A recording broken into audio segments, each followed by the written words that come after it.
Hello everyone. Today we talk about how to fix the app of Voloco.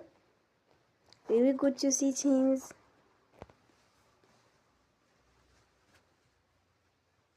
Then we click on apps. After that we search the app Voloco and we click. Then we will on for stop. After that we go to storage. Then we click on clear cache. In the end, we turn your Wi-Fi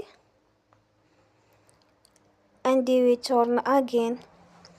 Don't forget to support us by like and subscribe. See you next time and thank you for watching.